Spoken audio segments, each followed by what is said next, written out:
Assalamualaikum, selamat datang, selamat kembali ke Atas Pagar. Setelah beberapa episod menghilang, kini kembali. Dan bersama dengan saya, Adik Burhan, hari ini adalah tetamu kita, Saudara Azri Abdullah. Selamat datang ke Atas Pagar. Terima kasih Hadib kerana menjemput saya ke Atas Pagar pada malam ni. I look forward untuk kita punya perbincangan malam betul ni. Jadi hari ni masa kita rekod ni bro, aku rasa banyak isu-isu yang sedang hangat berlangsung Banyak. Antaranya memang perkara-perkara yang kita rasa benda tu tak patut tapi tiba-tiba dia berlaku. Betul? Okay. Jadi malam ini ataupun hari ini, dalam episod ini, aku dengan Azri akan sedikit sebanyak mengupas berkenaan dengan politik, isu semasa. Boleh. Boleh. Okay, baik. Kita pergi kepada satu-satunya topik yang paling hangat kita pada minggu ini, berkenaan dengan langkah Dubai. Dengar tak pasal langkah Dubai? Ada. Kalau kita mengikuti perkembangan politik semasa, memang langkah Dubai ni sesuatu yang sering diperkatakan dan sebenarnya tak terkejut pun bila dengar ada langkah Dubai ni, apabila kita memang ada pihak dalam politik ni yang sentiasa berusaha untuk menggantikan kerajaan yang sedia ada. Tapi kita tahu dia watak langkah Dubai sebelum ni pun ada langkah lain. Langkah apa bos? Macam-macam. Macam-macam. Kita pernah dengar langkah Sheraton tu dah memang jadi. Langkah apa lagi yang kita pernah dengar sebelum? Langkah London. Langkah London tu lebih kepada kabar angin lah. Lebih kepada kabar angin. Tapi langkah Dubai ni betul ke atau kabar angin juga? Dia, kalau tanya pandangan saya lah, saya rasa kita terlebih overexposure kepada langkah Dubai ni. Sebab kita pun tengok keluar daripada ulasan JCOM, ada ulasan daripada Timbalan Perdana Menteri. Dan of course lah, bila dah ada exposure macam tu, mulalah pihak menafikan ini semua main game, tak ada apa yang berlaku, dan satu-satu mula menafikan lah. Tapi rasanya kita dah di satu tahap selepas tahun kerajaan ni, saya rasa sebagai pemain politik pun dia sendiri penat. Yelah, betul. Mungkin ada beberapa key figure yang bersungguh, tapi kebanyakan politician yang biasa dia just nak mahu tahun yang tenang. Betul, setuju. Tahun yang tenang. Setuju. Tapi langkah Dubai ni nampak player dia adalah orang yang sama. Sebab memang dalam pembangkang saja pun, Perikatan Nasional pun, bila kita bercakap tentang langkah untuk menebuk atap, mengubah kerajaan ni, macam saya sebut tadi, key figure pimpinan utama Perikatan Nasional. Kalau tanya backbencher PN, they don't bother. They don't bother, right? They don't bother. And betul. In fact, kalau macam saya lah, saya pun quite aktif dengan politik juga. Kita actually very much look forward kepada 2024. Betul. Sebab daripada post Sheraton move sampai sekarang, kalau adik perasan, setiap tahun kita ada pilihan raya. Betul. Pilihan raya, dan setiap kali pilihan raya, gendang kerajaan bertukar ni akan dimainkan. Biarpun PRK tu, PRK kecil, referendum lah, apalah. But finally, we are at 2024. Hopefully semua ahli parlimen kita diberikan umur dan kesihatan yang panjang. No more PRK, no more PRN. Let us rest and fokus untuk negara lah. Stability lah kan. Betul. Tapi kita berbalik kepada langkah Dubai ni, Azri. Aku nampak langkah Dubai ni, dia more kepada permainan Saitro lah. Boleh jadi juga permainan Saitro. Sebab sebelum ni kalau ada pergerakan langkah ni, kita akan tengok memang akan ada lah bukti-bukti yang leak. Tapi dalam langkah Dubai ni, kita satu gambar pun tak nampak. Betul. Walaupun kata ada melancong lah, bercuti lah, tak ada. Dan ada itu pun kalau tengok ada tular kejap dekat X, ada gambar Azmin Ali, Dr. Sam dengan seorang lagi siapa tak ingat. Tapi dah terbukti gambar lama. Gambar lama lah kan. Bukanlah, takkan kadang-kadang petak sup ni, kalau dia asal nampak gambar orang berkumpul dia kata dia ada langkah ni. So kadang-kadang kita Saitro pun dua-dua belah pihak lah. I think sometimes kita need to tone down lah sikit. Jangan semua benda kita nak melayan, and kadang-kadang we feed fuel to fire yang tak ada pun. Sehingga api tu muncul, sehingga terjadilah cerita langkah Dubai ni. Tapi kalau nak kata Saitro pun, JCOM ada buat pengakuan. Ada. Ini teori aku. Aku rasakan benda ni memang sengaja mainan daripada PN. Asalnya lah PN yang keluarkan news langkah Dubai. Dia yang memainkan dalam grup Saitro mereka pun semua kan. Jadi aku tengok, mula-mula of course lah PN. PH tak melayan lah, deny lah. What is this? Mana lah langkah Dubai? The government is stable, is there kan. Tapi tiba-tiba diorang PN ni cakap memang ada bukti kan. And that's when Saitro, this Madani government react dengan cakap yes memang ada. Itu yang PN memang tiba-tiba macam stuck tu.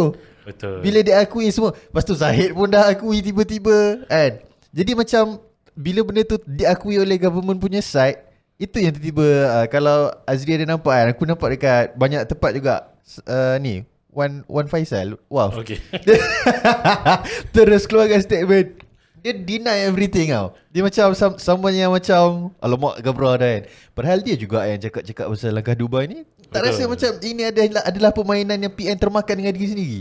Ada termakan diri sendiri. Dan dia sebab aku rasa dia orang punya try untuk tiupkan lagi apa semangat untuk tukar kerajaan tu. Tapi not only politician, mungkin base penyokong dia pun dah tu Mat. Nak apa lagi? Betul. So bila dia try buat langkah Dubai ni, dan kita tengok daripada side base PN pun dah macam apa lagi? Betul. So akhirnya dia terpaksa deny. Dia deny tak ada buat apa-apa. Sebab aku rasa sambutan tu tak ada. Sambutan tu tak ada. Sokongan pun tak ada. Betul. Tak ada wave yang dia orang nak ride dalam langkah Dubai ni. Tak ada langsung lah. Mungkin aku tanya pendapat kau juga. Mungkin kau boleh bagi satu opinion. Dekat ground ataupun rakyat lah yang melihat progres kerajaan pada hari ini. Lepas bertukar kabinet hari tu, ramai yang dah macam tone down dan berpuas hati. Ada beberapa position yang yalah tak lengkap, tak cukup, dah digantikan apa semua. Macam mana Azri? Kau nampak macam mana? Saya setuju lah. Kalau kita tengok apa cabinet reshuffle done by Prime Minister was actually an immaculate move, accurate time.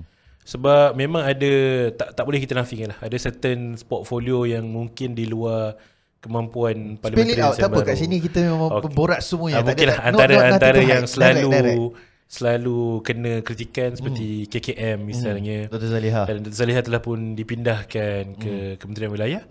Dan diganti oleh Dr. Zul. Dr. Zul ni is one of the most revered health minister sebelum ni lah. Dan bila ada perubahan macam tu, rakyat pun nampak the higher ups are listening to us. Betul. Ada dengar, ada berlaku perubahan. Jadi bila berlaku perubahan ni, kita dalam fresh mood sekali lagi. Dia seolah-olah macam pembentukan kerajaan sekali lagi. Macam reborn yes. Kan. Dan dengan kemasukan menteri-menteri PH22 bulan yang memang perform seperti Gobin dan juga masuk ahli parlimen UMNO Jogani yang sebelum ni memang always touted as patutnya calon menteri. Dan mereka diberikan tempat masuk portfolio yang betul dan berlaku penyusunan semula tu, buatkan rakyat dekat bawah nampak macam okey lah. Memang ada perubahan dan this government tak takut untuk buat pertukaran tu, malah drop one of minister sebelum ni, Menteri Sumber Manusia daripada DAP telah digugurkan. Satu-satunya menteri yang digugurkan. So maksudnya kerajaan ni adalah kerajaan yang berani lah. Kalau dia tahu you tak boleh selesaikan masalah, tak berkemampuan untuk mendengar masalah rakyat, off you go.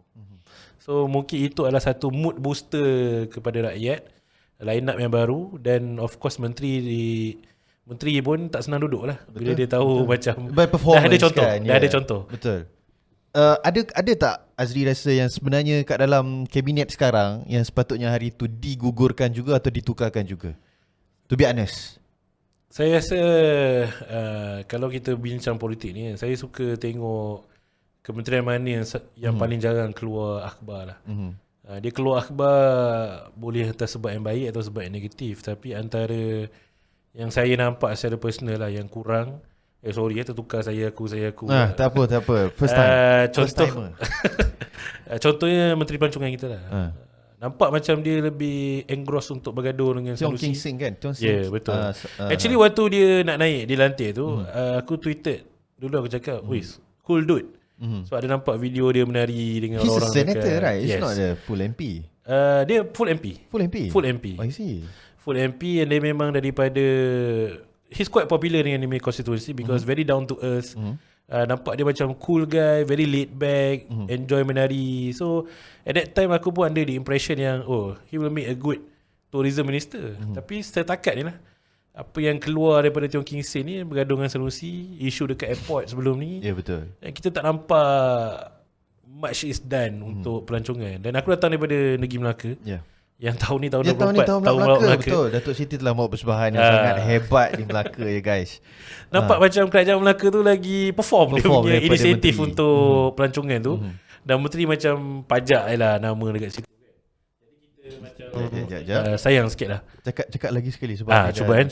Okey kan. Itu Menteri Pelancongan dan kedua Menteri Perpaduan. Menteri Perpaduan ni sebenarnya for me lah, mungkin dalam kabinet sebelum ni Menteri Perpaduan ni orang kata portfolio picisan lah. You dapat jadilah menteri, masuk meeting kabinet. Tapi untuk kerajaan perpaduan ni sepatutnya Kementerian Perpaduan jadi key minister. But kita pun tengok makin lama makin besar jurang masalah perpaduan ni. Hari-hari kita ada bercakap pasal isu racial tension dan apa inisiatif perpaduan yang dibawa di bawah kerajaan ni. Tak ada, kita tak ada new slogan, new idea, new campaign. Apa campaign perpaduan kita? Minister yang berada di Menteri Perpaduan sekarang adalah Aaron Anak Agong, sorry. Betul Betul. Okey. Jadi bila Azri kau dah sebut pasal perpaduan, kau dah sebut pasal minister perpaduan tak menanggung, orang kata, tanggungjawab yang betul. Kau rasa memang adakah tugasan-tugasan tersebut memang untuk dia, ataupun adakah sebenarnya yelah sebab dia pun keluarkan dia punya orang kata report. Betul. Dia ada buat aktiviti apa semua. Adakah menteri tersebut hanya menjalankan aktiviti atau ada yang lain patut menggalas tanggungjawab seperti beliau? Kau faham tak maksud aku? Maksud faham. Adakah dia memang stick kepada aktiviti saja ataupun memang dia orang kena ada satu orang menteri yang ataupun portfolio yang baru untuk menjalankan. Ya, dulu kita ada, senang cerita lah, Najib dia ada dengan gagasan Satu Malaysia dia. Okey, sekarang kita tak nampak lagi. Kita hanya nampak Malaysia Madani. Kau rasa macam mana? Okey, satu kritikan terbuka lah kepada Malaysia Madani ni adalah adakah konsep tu dah membumi bersama rakyat atau tidak. Untuk kita yang mengikuti perkembangan politik ni, kita dah faham lah apa nak dibawa oleh Malaysia Madani. Tapi kepada rakyat biasa, apa sebenarnya Malaysia Madani yang mereka nampak dan nak. Dan kalau sebelum ni macam contoh katalah zaman Najib ada gagasan keluarga Malaysia semua kan, rasanya Kementerian Perpaduan tak perlu something yang terlalu wow. Tapi dia perlu mencerakinkan Malaysia Madani tu kepada rakyat lah. Melalui jabatan penerangan semua. Apa inisiatif yang ada. Kalau contoh lah sebab dulu kita sebelumnya terlibat dengan orator sikit. Tapi zaman Satu Malaysia tu macam-macam. Ada debat Satu Malaysia, pidato Satu Malaysia, apa-apa pun Satu Malaysia. Branding Satu Malaysia tu memang dibawa, dijaja ke rakyat jelata. Betul. Dan kita pula dia ada banyak inisiatif pun problem juga. Contoh kita Madani kan. Kemudian kita ada certain inisiatif Madani, certain inisiatif pula bawa rahmah.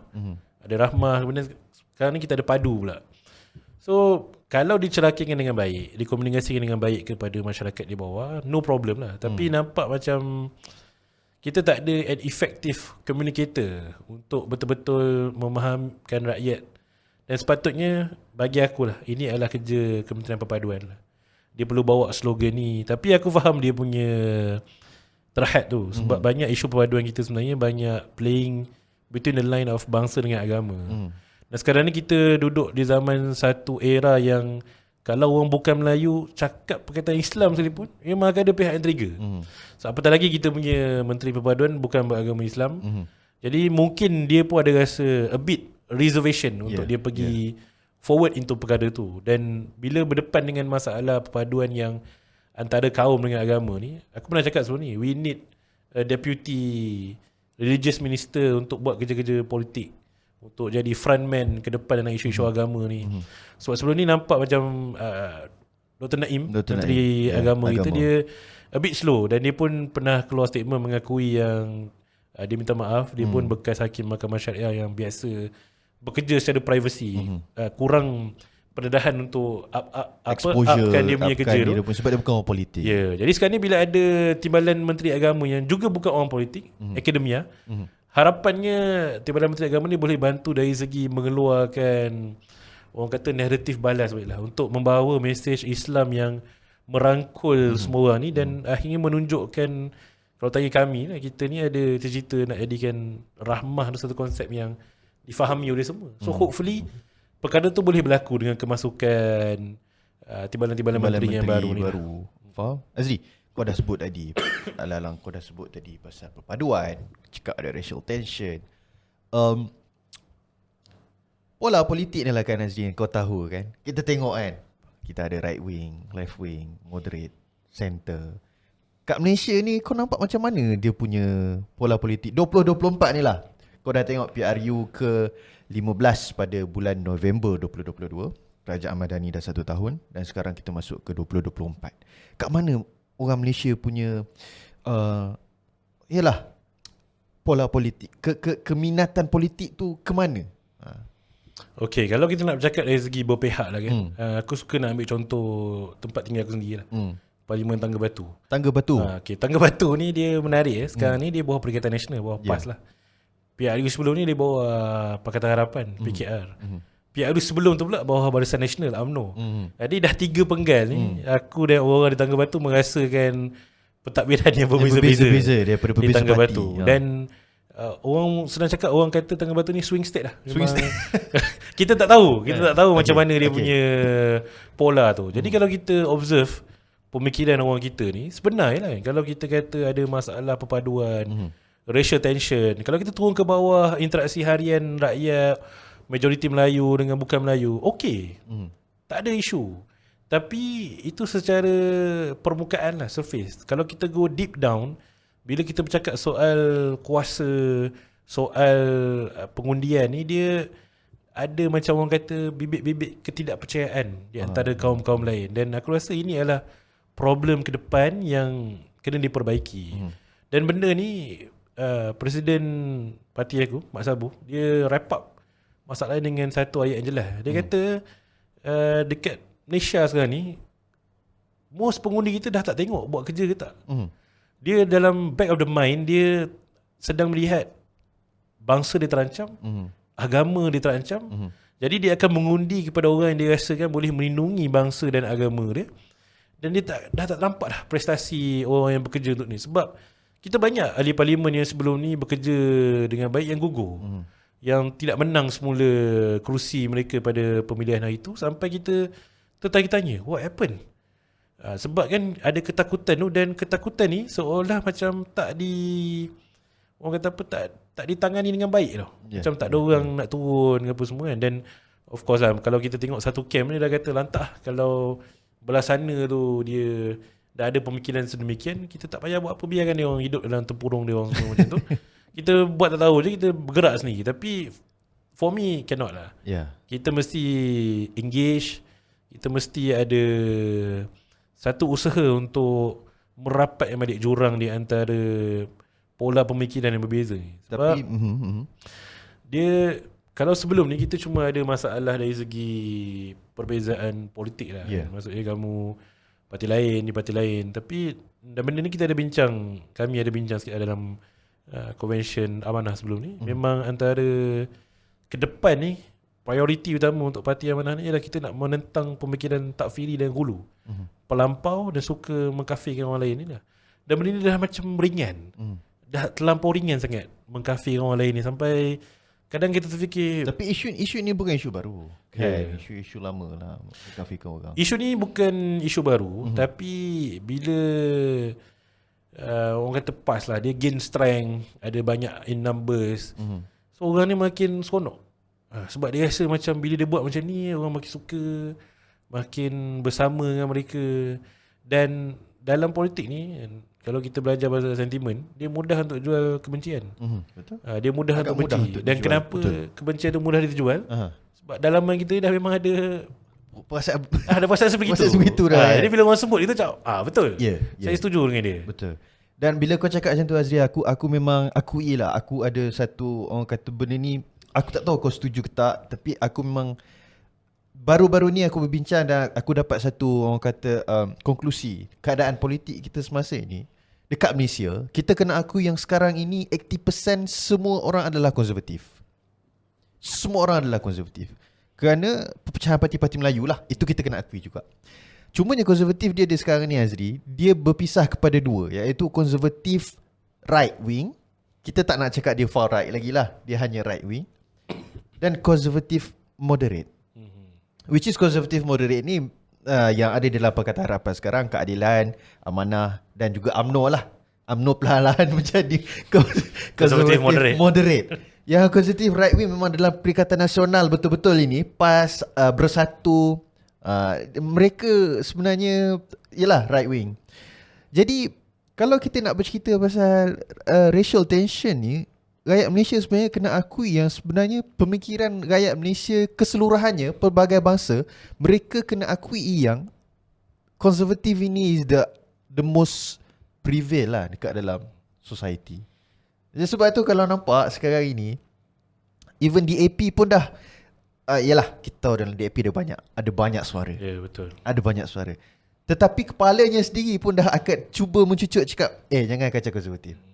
Kita kena align dengan konservatif. Statement panjang dikeluarkan berkenaan dengan statement Ngeh Koham berkenaan dengan apa tu Azri? Dia minta ada pakar bukan Islam dalam panel syari'i kan. Yes, dalam betul lah kan? Untuk panel untuk penguasaan mahkamah syariah. Mahkamah syariah. Ya, betul. Jadi bila benda tu berlaku, semua dah kena tarik balik. Okey, ke tengah balik. Jangan kiri. Jadi kau rasa logik tak yang kalau aku cakap kita sebenarnya dah dulu kita tak nampak benda ni. Kita hanya nampak bangsa Malaysia.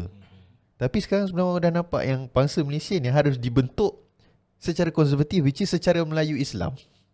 Kau rasa macam sebab amanah adalah satu pembawaan yang itulah dia. Betul. Itulah dia pembawaan dia. Kau rasa macam mana? Betul tu. Aku setuju memang semakin lama kalau kita telusuri, memang kita akan dapati majoriti masyarakat kat Malaysia ni kita berfikiran konservatif. Cuma beza dia level konservatif kita tu macam mana. Macam mana? Ada yang ke tak kan? ekstrim. Tapi aku rasa most people tahap konservatif kita lebih kepada jangan ada sebarang kekacauan kepada kesucian agama, ketinggian bahasa Melayu, kedudukan raja-raja. Jadi itu adalah semua perkara yang kita semua boleh bersetuju. In fact, kalau ada Melayu yang kata dia liberal, open ke apa, kalau kita ajak bincang to the basics ni, dia akan okey. Sebab setuju, betul. Ini adalah glue kepada negara kita. Betul. Dan benda-benda macam ni yang kita tak nak ada orang kacau. Just don't do it lah. Betul. Dan kita kena tahu satu lah, in politics, it's always about making sure everyone is happy. And ada kerja yang bagus, ada makanan yang cukup untuk bagi orang. Betul. You do that first. Okay, you do that first. Dan sama juga kalau macam dekat Melaka, saya banyak follow dan dengar selalu apa yang disebut oleh YB Adli, Perdana Menteri Pertahanan ni. Kalau amanah dia satu cerita negara rahmah kan. Kalau tanya kita orang negara rahmah ni apa, the best explanation is negara yang tak ada orang lapar. Itu je. We don't want to change ideologi negara rahmah ni Islam moderate ke. Nanti orang tanya Islam moderate tu macam mana? Macam mana pula kan? Betul. Dia adalah satu negara yang everyone is happy. Dan bila kita semua happy, ada bahagian yang cukup, barulah masalah distrust, tak percaya kepada orang lain ni akan selesai secara sendirinya. Kalau kita tak ada tu, memang selama-lamanya kita akan berdepan dengan masalah tersebut. Dan back to isu konservatif ni, adakah konservatif ni makin lama dia akan makin kekal? Bagi aku tak ada masalah pun. Betul. Kalau kita adalah negara yang kekal konservatif, tapi kita konservatif dari segi pembudayaan kita, budaya kekal, tapi dari segi pemikiran saintifik, ekonomi ke depan, itu kita kena terbuka dan bersedia untuk bertemu dengan pandangan-pandangan yang berbeza. Betul lah. Be konservatif is okay. Betul. Tapi kita jangan jadi konservatif yang kalau aku konservatif, aku nak kau pun konservatif. Kita mesti jadi konservatif yang boleh meraihkan pemikiran orang lain. Kita tak kata nak liberal tu menang, moderate tu menang apa. Okay. Aku tanya satu soalan dengan kau bila kita dah buka pasal konservatif. Sebab dekat dunia sekarang yang memang memenangi hati rakyat atau memenangi pilihan raya ni, golongan konservatif. Kau pergi ke UK, konservatif. Kau tengok ke kiri, kau tengok ke kanan, Indonesia, Singapura, konservatif. Adakah kita dah boleh terima contoh apa yang berlaku dekat UK lah? Dia konservatif, tetapi dia bukan seorang white. Nak bercakap pasal isu Perdana Menteri bukan. Okay. Dia mungkin tak boleh berlaku dekat Malaysia kot, Azri. Ini pandangan aku sebagai konservatif moderate. Tak apa. Kita mampu berbicara kalau orang kata Perdana Menteri bukan Melayu sebenarnya boleh jadi kat Malaysia ni. Constitutionally, kita tak boleh lawan. Betul. But aku stay ada konservatif dalam diri aku. Kita pun follow the convention. Tak boleh. Hanya Melayu because it is the majority. Betul. What about you? Betul lah. Kalau kita nak sembang teori akademik kan, for the purpose of academic, memang boleh. Boleh. Tidak ada halangan. Malah tak ada halangan jantina pun. Tak ada. Dan antara convention pelbagai adalah Melayu lelaki. Melayu lelaki. Tak ada isu. Dan we almost got that. Perdana Menteri wanita pertama ketika PH menangi. So memang ada banyak cerita yang telah disahkan. Yang Dipertuan Agong ketika itu memberikan tawaran kepada Datuk Seri Wan Azizah. Tapi dia berpegang berjanji dan kata kita dah berjanji serah kepada Tun Mahathir. Maka Tun Mahathir dinaikkan. Jadi kalau kita bercakap dari segi one day kita ada Perdana Menteri bukan Melayu, I think ia adalah satu realiti yang orang panggil apa? Alternate reality lah. Alternate reality. Multiverse. Dia sukar untuk berlaku Malaysia. Tapi in politik anything can happen lah. Dulu tak pernah imagine akan duduk satu meja dengan UMNO. Ya, betul. It happened. So ke depan akan datang kita tak tahu. Kita tak tahu apa yang berlaku. Cuma kalau kita bersetuju yang masyarakat Melayu ataupun masyarakat Malaysia ni, even Chinese and Indians pun very much conservative, takkan berlaku lah. Takkan berlaku. Okay. Takkan berlaku. Kita buka sikit perlembagaan Azri. Okay. We are speaking a lot of possibilities right now. Betul. Syarat untuk jatuhnya Melayu seorang itu adalah ada 3 kan. Betul. Pertamanya memeluk agama Islam. Yang keduanya berbahasa Melayu. Betul. Yang ketiga mengamalkan budaya Melayu. Itu dalam perlembagaan memang cakap nak jadi Melayu kena ada 3 ni. Betul. Katakanlah kan seorang dilahirkan daripada bangsa Cina, tetapi dia bangun, dia memeluk Islam, dia bercakap fasih bahasa Melayu, lepas tu dia memang mengamalkan budaya Melayu, kahwin dengan orang Melayu, dia jadi Perdana Menteri. Nak cakap apa? Itu konservatif tu. Kalau dari segi perlembagaan dia adalah Melayu. Dia adalah Melayu. Tapi dia berbangsa Cina. Ya, antara contoh yang paling kalau cakap ni kalau orang yang bukan Melayu memeluk Islam kemudian menjadi lebih Melayu pada Melayu ni, aku tu ingat kepada Dr. Ridwanti Abdullah. Dia memang nampaknya dia lebih sayang Melayu. Tu kadang-kadang orang kata lebih daripada orang Melayu sendiri. Hari-hari dia akan bercakap Melayu itu, Melayu ini, Melayu terancam, Melayu dalam ancaman semua. Itu kemungkinan itu ada. Dan mungkin ketika bapak-bapak kemerdekaan gitu membuat pelbagai tu mungkin dia tak nampak lagi. Mungkin dia tak nampak lagi ataupun mungkin itu adalah something yang dia predict. Dia one day and dia nak preserve the identity of Melayu. So kalau you join dia kait antara Melayu tu dengan Islam. Jadi kalau you masuk Islam, you automatically adalah Melayu di mata perlembagaan. Mungkin itu apa yang dia pandang ke depan dan terfikir. Kita tak tahulah pemikiran mereka itu, tapi aku suka kepada teori yang dia orang dah preemptively anticipate benda tu akan berlaku. Dan maksud dia apa yang kita borakkan hari ni is all about conservatism, yang benda ni boleh berlaku. Boleh berlaku. Tapi kalau tanya, mungkinlah one day kalau jadi orang Cina yang meluk Islam atau orang India meluk Islam jadi Perdana Menteri, dia pun for me lah. Jadi at that time dia akan pergi dengan branding Melayu. Dia mungkin bukan kita dah ada mamak bendahara ke? Betul. Mungkin identiti Cina atau India atau Cina India tu akan jadi macam citra rasa je lah untuk dia kata I embrace all. Tapi ke depan I am a Malay. It's different lah dengan konservatif yang berlaku di UK, but kita try untuk letakkan dekat Malaysia. Betul. Jadi hari ni aku rasa episod ni cukup banyak kita dah dapat mengenali siapa itu Azri Abdullah dan juga sikit sebanyak Adib Burhan berkenaan dengan pandangan kita berkenaan isu-isu kerajaan sekarang, langkah Dubai, apa itu konservatif yang kita dua tengok sekarang ni di sudut mata seorang yang tahu berkenaan dengan undang-undang. Betul? Jadi aku rasa cukup sampai di sini sahaja untuk episod kali ini. InsyaAllah kita boleh berjumpa lagi untuk mengupas banyak lagi episod yang mendatang. Boleh, insyaAllah agak jemput lagi lah. Mesti. Jadi jangan lupa follow Atas Pagar di Spotify, YouTube, TikTok dan Instagram. InsyaAllah ada Instagram. Ada Instagram juga tapi tak meriah lagi. Sabar. Lepas ni meriah. Boleh, insyaAllah. Okay guys, terima kasih. Assalamualaikum. Jumpa lagi di Atas Pagar.